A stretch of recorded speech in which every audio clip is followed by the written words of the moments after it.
খারাপ স্বামী ভালো করার উপায় আজকে আমি এই ভিডিওর মাধ্যমে আপনাদেরকে জানিয়ে দিব। প্রত্যেকটা মেয়ের একটা কমন অভিযোগ না, আমার স্বামী মানুষ হিসেবে ভালো না, আমার স্বামী একদমই ভালো না, এই করে সেই করে হ্যান করে ত্যান করে, মানে সে সবচেয়ে খারাপ। কিন্তু ওর স্বামীটা ভালো, অমুকের স্বামী ভালো, আমার বান্ধবীর স্বামী ভালো, সব স্বামী ভালো, শুধু আমার স্বামী খারাপ। এরকম কিন্তু একটা কমন একটা অভিযোগ অনেক মেয়েদের কাছ থেকে উঠে আসে। আজকের ভিডিওটা অবশ্যই অনেক বেশি গুরুত্বপূর্ণ, সবাই বেশি বেশি করে শেয়ার করবেন যেন সবার উপকারে আসে। তো স্বামী ভালো করার কিছু উপায় সেটা আপনাদের সাথে আমি শেয়ার করছি। এই যে কিছু সাজেশন আমি আপনাদেরকে দিব, এইগুলো যদি আপনারা মেনে চলেন তাহলে দেখবেন আপনার স্বামী, খারাপ তো কি খারাপ ছিল, একদম ধোয়া, দুধে ধোয়া তুলসী পাতা হয়ে গেছে, একদম ভালোর উপরে আর হয় না, এর থেকে ভালো আপনি আর পাবেন না। আপনার স্বামী এরকম একটা ভালো মানুষ হয়ে যাবে, একদম বলতে পারেন ফেরেশতা হয়ে যাবে। ঠিক আছে, প্রথমত আপনার স্বামীর যদি পরকীয়ার একটু চুলকানি থাকে আর কি, মানে থাকে না অন্য মেয়েদের দেখলে একটু তাকানোর একটা স্বভাব থাকে, তো এইরকম যদি কোনো স্বভাব থাকে, আপনার সাথে চিটিং করে, আপনার সাথে কথা লুকায় বা আপনার সাথে চিরারি করে, যাই করুক না, আপনি চুপ করে মেনে নেবেন, কিচ্ছু বলবেন না। সে যা ইচ্ছা আপনি তাকে তাই করতে দেন, আপনি আপনি শুধু দেখেন আর সেটা মুখ মানে বন্ধ করে মনের মধ্যে চুপচাপ করে রেখে দেন, আপনি এটার কোনো রিয়াক্ট দেবেন না। আপনার স্বামী মেয়ের সাথে কথা বলতেছে, অন্য মেয়েদের দিকে তাকাইতেছে, অন্য মেয়ের সাথে একটু পরকীয়ার মতো করতেছে, আপনি বুঝতে পারতেছেন, কিছু বলবেন না তাকে, করতে দেন তাকে। এই ব্যাপারগুলো নিয়ে আপনি তার সাথে কোনো কথাই বলবেন না।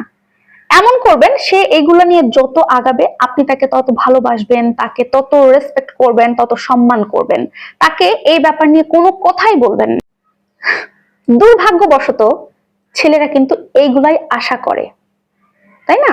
এগুলোই আশা করে, এইটাই আশা করে যে ছেলেরা ঘরের বাইরে পরকীয়া করতেছে কি করতেছে না, অন্য মেয়েদের সাথে কথা বলতেছে কি বলতেছে না, আপনি অ্যাজ এ ওয়াইফ সবকিছু সহ্য করবেন, মুখ বুঝে একদম সহ্য করে গিলে খাবে। এখন আপনি যদি একজন ভালো বউ হইতে চান তাহলে আপনাকে এগুলো মাস্ট বি করাই লাগবে, করতেই হবে। আপনার ধৈর্য ক্ষমতা এই এতটা মানে অনেক হাই লেভেলের হওয়া লাগবে। আপনার ধৈর্য ক্ষমতা যদি অনেক হাই লেভেলের না হয় আপনি কিন্তু ভালো বউ হইতে পারবেন না আপুমনি। আপনার স্বামীর যত রাগ, খারাপ অভ্যাস, বদমেজাজ, পাশের বাসার ভাবিদের দিকে একটু তাকানো বা অন্য মেয়েদের সাথে কথা বলা, পরকীয়ার চুলকানি, এগুলো সবকিছু আপনাকে একদম সহ্য করে নিতে হবে। এমন হইতে হবে আপনি এগুলো দেখবেন কিন্তু মানে আপনাকে দেখা যাবে না, আপনার দেখা যাবে না, এরকম হইতে হবে। আপনি দেখতেছেন কিন্তু আপনি দেখবেন না, এরকম। আপনি মনকে বোঝাচ্ছেন যে হ্যাঁ পুরুষ মান তো এরকমই, পুরুষরা এরকম করে, আসলে কিন্তু পুরুষ মানুষ এরকম করে, কিন্তু এটা বাস্তবতা। পুরুষ মানুষ ভাই এগুলো করবে, এগুলো নিয়ম, আপনার সেই জেনেটিক্যালি একটা নিয়ম বলতে পারেন, এগুলো করবেই তারা, কোনোভাবে এগুলো থেকে নিস্তার নাই। পুরুষরা এক নারীতে স্যাটিসফাই হবে না, এটা পূর্ব আমল থেকে হয়ে আসতেছে। আল্লাহ বলে দিছে একটা পুরুষকে 3-4টা বিয়ে করার জন্য, বুঝেন না? আর এই ব্যাপারটা তারা মন থেকে মানে, যদিও অনেক পুরুষের অ্যাবিলিটি থাকে না 4টা বিয়ে করার, এই জন্য তারা করেও না, কারণ 4টা বউ পেলে পুলে বড় করা তোর মুখের কথা না, কিন্তু মনে কিন্তু ইচ্ছাটা থাকে। আপনি আপনার লাইফে দেখবেন আপনার স্বামী হয়তো বা 5 বছর ভালো আছে বা 10 বছর ভালো আছে বা এর আগেই হয়ে গেছে, মানে দেখবেন আপনার বিবাহিত জীবনে আসার পর কোনো না কোনো একটা টাইমে এরকম ঝামেলা একটা আসবেই। আপনার সারা সংসার লাইফে, আপনার পুরো বিবাহিত জীবনে একটা না একটা সময় আপনার স্বামীর অন্য একটা নারীর প্রতি একটা আসক্ততা আসবেই। আপনার স্বামী এক নারীতে আসক্ত থাকবে, একটাই আটকায় থাকবে, এই চিন্তা ভাবনা নিয়ে বিয়েই করবেন না।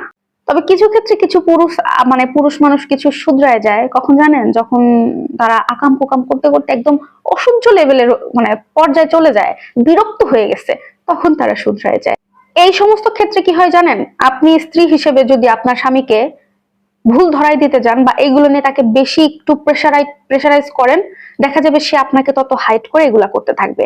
তার থেকে আপনি তাকে সবসময় বলবেন যে আমি তোমাকে অনেক বেশি ট্রাস্ট করি, এগুলো ঠিক আছে, এগুলো কোনো ব্যাপার না, আমি আছি তো, মানে তাকে পজিটিভলি আপনি তাকে কথা বলবেন। যদি এগুলা শুনতে শুনতে ওই বেটা একটু শুধরায়, আপনার দিকে একটু আসক্ত হয় বেশি। তবে আরো একটা কথা আপনাদেরকে বলি, হাতের 5টা আঙ্গুল কিন্তু সমান না, ঠিক সেরকমই এই পৃথিবীতে সব পুরুষও আবার সমান না। এই কাহিনীটা আপনাদেরকে বললাম একটা গল্প আকারে, আপনাদেরকে আসলে বোঝানোর চেষ্টা করলাম, একটা মেসেজ দিলাম। তো এটা কিন্তু তাদের গায়ে লাগবে যারা আসলে এই লেভেলের। ঠিক আছে, সব পুরুষ কিন্তু একরকম হয় না, সব পুরুষ যে মানে পরকীয়া করবে বা বউকে রেখে ঠকিয়ে কাজগুলো করবে এমনটা নয়। তবে কিছু কিছু পুরুষের জন্যই আসলে আজকের এই ভিডিওটা তৈরি করা। ঠিক আছে, কেমন লাগলো আর এই ব্যাপারে কি মতামত আপনাদের অবশ্যই কমেন্ট সেকশনে জানাতে পারেন।